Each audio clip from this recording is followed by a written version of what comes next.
मैं दीपक शर्मा लेकर आया हूँ आपके सामने विश्व के इतिहास का नेक्स्ट टॉपिक, यानी कि एसएस में अपन डिस्कस कर रहे थे 4th चैप्टर की, और 4th चैप्टर अपन स्टार्ट कर चुके थे विश्व का इतिहास। और उसमें अपना जो आज का नेक्स्ट टॉपिक है वो है विशेष रूप से कि औद्योगिक क्रांति इंग्लैंड से प्रारंभ क्यों हुई। यानी सबसे पहले अपन ने लास्ट वीडियो में देखा था कि औद्योगिक क्षेत्र का वातावरण बना विश्व स्तर पे, यूरोप के क्षेत्रों में, एशिया के क्षेत्रों में। तो सबसे ज्यादा प्रभावी जो औद्योगिक क्रांति देखी गई, सबसे पहले और सर्वप्रथम जो औद्योगिक क्रांति प्रारंभ हुई एक तरह से, वो इंग्लैंड में हुई थी। कहाँ पे हुई थी? इंग्लैंड में हुई थी। और उसी कंडीशन को अपन देखने जा रहे हैं कि सबसे पहले औद्योगिक क्रांति जो हुई है वो इंग्लैंड में क्यों हुई है, यानी क्या कारण था ऐसा इंग्लैंड में जिसके कारण जो वहाँ पे उद्योग धंधे ज्यादा स्थापित हुए, इंग्लैंड जो है ज्यादा औद्योगिक क्षेत्र में विकसित हो पाया। तो क्या रीजन्स थे, कौन सी मेन बातें थी, कौन कौन से फैक्ट थे जिसके कारण इंग्लैंड औद्योगिक क्षेत्र में सबसे पहले कदम आगे बढ़ाने वाला देश बना। तो अपन देखने जा रहे हैं औद्योगिक क्रांति इंग्लैंड में प्रारंभ क्यों हुई। ठीक है, सबसे पहले बात करें तो सबसे पहले इंग्लैंड में आधुनिक उद्योगीकरण का क्या किया गया, अनुभव किया गया। यानी कि देखा गया कि इंग्लैंड में जो वातावरण है, एक परिस्थितियां हैं, वो एक आधुनिक नए समय के उद्योगिक धंधों के लिए अच्छी है, बेहतर है, क्योंकि वहां पे सुविधाएं, व्यवस्थाएं की गई है इंग्लैंड की सरकार के द्वारा। पहला इसमें रीजन देखा जा रहा है कि इंग्लैंड से ही औद्योगिक क्रांति सबसे पहले क्यों आरंभ की गई। पहला देखिए, इंग्लैंड का विस्तृत औपनिवेशिक साम्राज्य, यानी इंग्लैंड का जो औपनिवेशिक साम्राज्य था कई देशों में फैला हुआ था।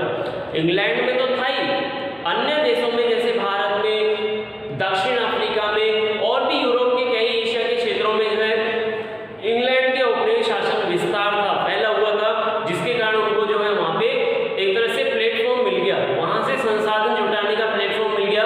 और इंग्लैंड जो था औपनिवेशिक साम्राज्य के रूप में भारत में भी था, 200 वर्षों तक अंग्रेजों ने यहाँ पे राज किया था। तो यहाँ से क्या किया उन्होंने, अपने इंग्लैंड के विकास के लिए कच्चा माल, मिनरल्स, सूती वस्त्र उद्योग, है ना, पटसन उद्योग, इस तरह के प्राकृतिक स्रोत थे भारत के, वो यहाँ से उठाए और अगले इंग्लैंड में शिफ्ट कर दिए। तो वहां पे क्या करा उन्होंने, बड़ी बड़ी फैक्ट्रियां स्थापित की, कंपनियां स्थापित की, कच्चा माल यहाँ से लेते, प्रोडक्शन वहां पे स्टार्ट कर देते थे और अपने देश का यहाँ पे आर्थिक विकास करने लगे। तो इस तरह से अंग्रेज का जो औपनिवेशिक साम्राज्य था अनेक देशों में फैला हुआ, उसका भी जो है फायदा उठाया इंग्लैंड ने, जिसके कारण इंग्लैंड में सबसे पहले औद्योगिक क्रांति का विकास हुआ। इसके बाद देखिए, लोहे और कोयले की खानें आसपास होना, यानी कोयला और लोहा दो विशेष फैक्टर थे किसी भी औद्योगिक धंधे के विकास के लिए, क्योंकि लोहा जो था एक मशीनीकरण के लिए उपयोग में आता था, उपकरण बनाने के लिए, उपकरण के माध्यम से प्रोडक्ट की शेप वगैरह, प्रोडक्ट को तैयार करने में मदद मिल जाती। कोयले की बात करें तो कोयला एक ईंधन का काम करता था, ईंधन का काम करता था, ईंधन की व्यवस्था हो जाती है, और मशीनीकरण के लिए लोहा इस्पात उद्योग की व्यवस्था हो जाती। तो आसानी से इंग्लैंड की सरकार क्या करती थी, अच्छे स्तर पे फैक्ट्रियां, कंपनियां स्थापित करती और मशीनीकरण को आधुनिक रूप से जोड़ करके, ईंधन की व्यवस्था करके और मशीनीकरण की व्यवस्था करके औद्योगिक क्षेत्र में विकास करने लगे। इसके बाद देखो अगला है उपभोग के अनुरूप उत्पादन। जितना उपभोग होता था, आवश्यकता पड़ती थी वस्तु सेवाओं की, उतना ही यहाँ पे उत्पादन किया जाता था। जितनी भी डिमांड आती थी अन्य राज्यों से भी, देशों से भी, उसको भी इंग्लैंड के द्वारा उद्योग धंधों से पूरा किया जाता था।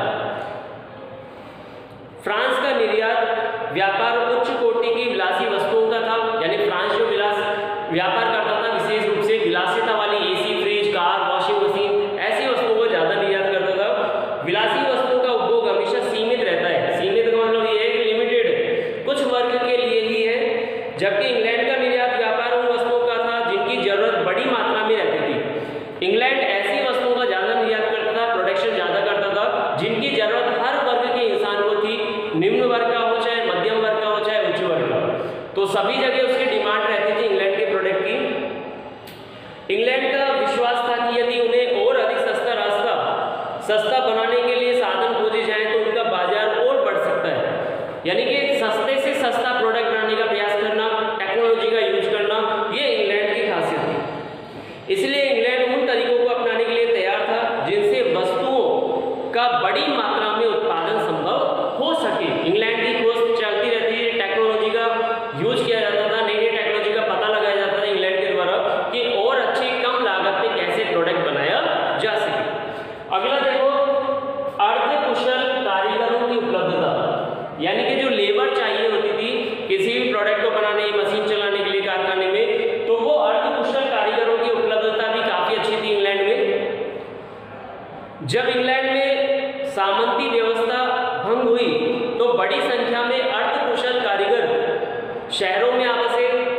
जैसे ही औद्योगिक क्रांति हुई तब ये अर्धकुशल कारीगर नई मशीनों पर काम करने के लिए उपलब्ध हो गए।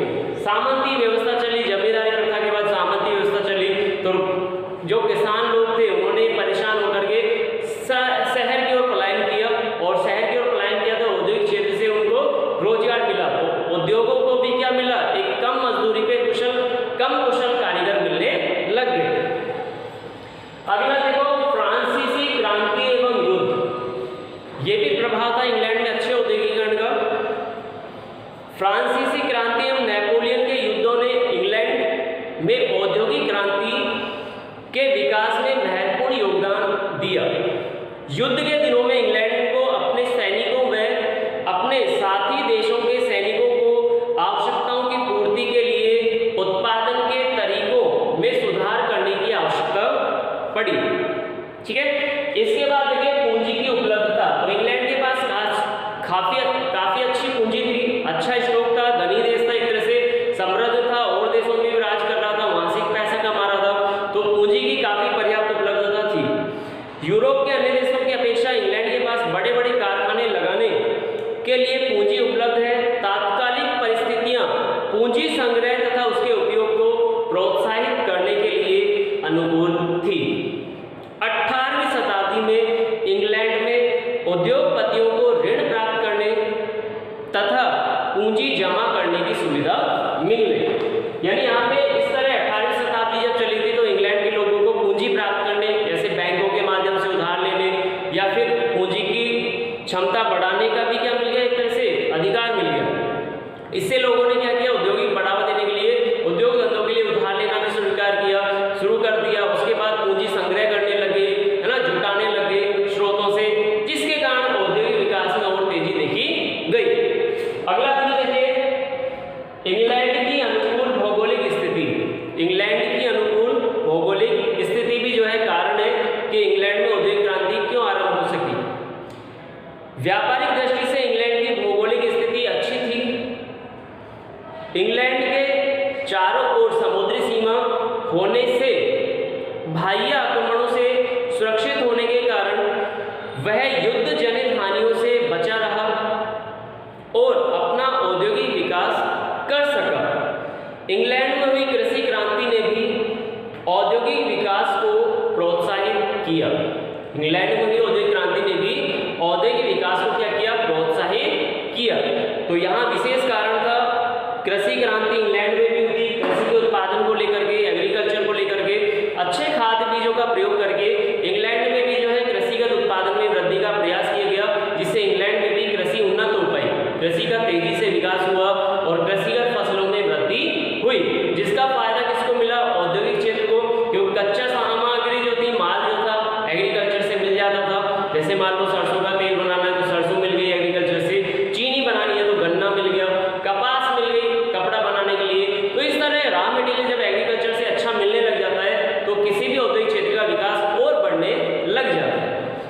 अगला बिंदु देखिए, इंग्लैंड की भौगोलिक स्थिति अपन ने देख ली। वैज्ञानिक आविष्कारों को प्रोत्साहन, यानी कि इंग्लैंड में जो प्रोत्साहित किया गया वो वैज्ञानिक आविष्कारों को भी काफी बड़े स्तर पे प्रोत्साहन मिला। नए नए उद्योगों की स्थापना करना, आधुनिकीकरण को अपनाना और नए नए तकनीक के क्षेत्रों को विकसित करना, ये इंग्लैंड का सरकार का भी क्या था, एक उद्देश्य था। क्योंकि अपन को औद्योगिक क्षेत्र तैयार करना है तो उसके लिए टेक्नोलॉजी भी काफी प्रभावी रहती है। देखिए, इंग्लैंड यूरोप के अन्य देशों की अपेक्षा वैज्ञानिकों को राजनीति एवं मजहबी हस्तक्षेप के अधिक मुक्त रखता था। मजहबी हस्तक्षेप से क्या रखता था, वो मुक्त रखता था। वैज्ञानिक संस्थाओं को अधिक प्रोत्साहन देता था। वैज्ञानिक संस्थाएं जो थी, साइंटिफिक रीजन्स निकालने वाली, साइंटिफिक खोज में लगी हुई संस्थाएं, उनको बहुत महत्व देता था इंग्लैंड, क्योंकि नई नई खोज करना, नई नई टेक्नोलॉजी डेवलप करना, वो साइंटिफिक क्षेत्र का बहुत बड़ा योगदान था। इसलिए वहां पर उनका क्या करता था इंग्लैंड सरकार, सम्मान करती थी, जिससे इंग्लैंड में वैज्ञानिक आविष्कार अधिक हुए।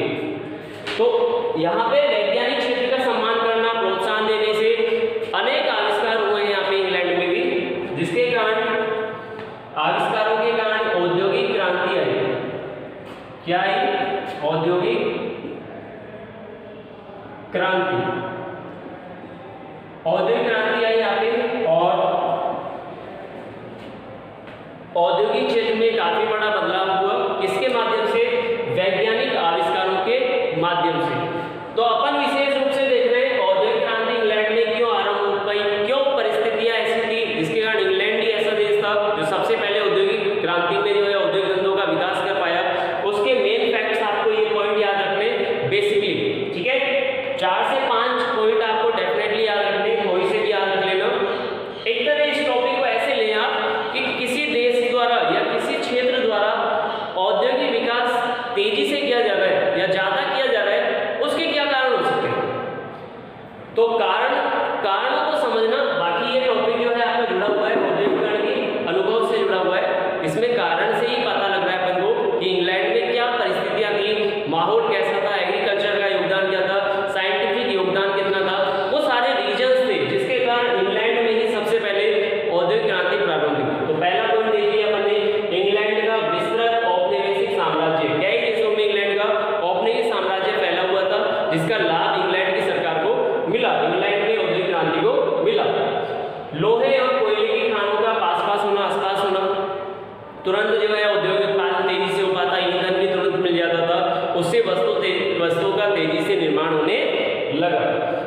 उपभोग के अनुरूप उत्पादन, यानी जितना उपभोग था, वस्तु सेवाओं की डिमांड थी, उसके अनुरूप जो है उत्पादन कार्य किया जाने लगा। उसमें अर्धकुशल कारीगरों की उपलब्धता हुई। किसके कारण?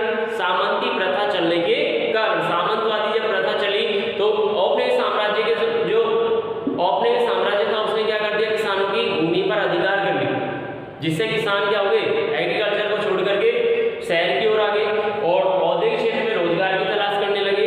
तो वहां से वो कारीगर मिल गए, किसको? औद्योगिक क्षेत्र। इसके बाद फ्रांसीसी क्रांति एवं युद्ध। फ्रांस की क्रांति आई, युद्ध होने लगा, जिसका प्रभाव पॉजिटिव देखा गया इंग्लैंड में औद्योगिक रूप से। पूंजी की उपलब्धता थी, इंग्लैंड के पास काफी समृद्ध राष्ट्र बन चुका था, अलग अलग देशों में निवेश किया गया था और व्यापार भी काफी स्तर पे था इंग्लैंड का बड़े बड़े देशों में। तो वहां से इसके पास पूंजी की उपलब्धता भी काफी अच्छी थी।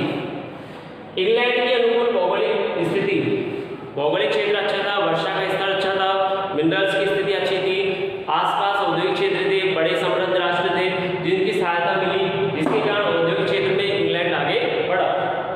वैज्ञानिक आविष्कारों को प्रोत्साहित किया इंग्लैंड के द्वारा।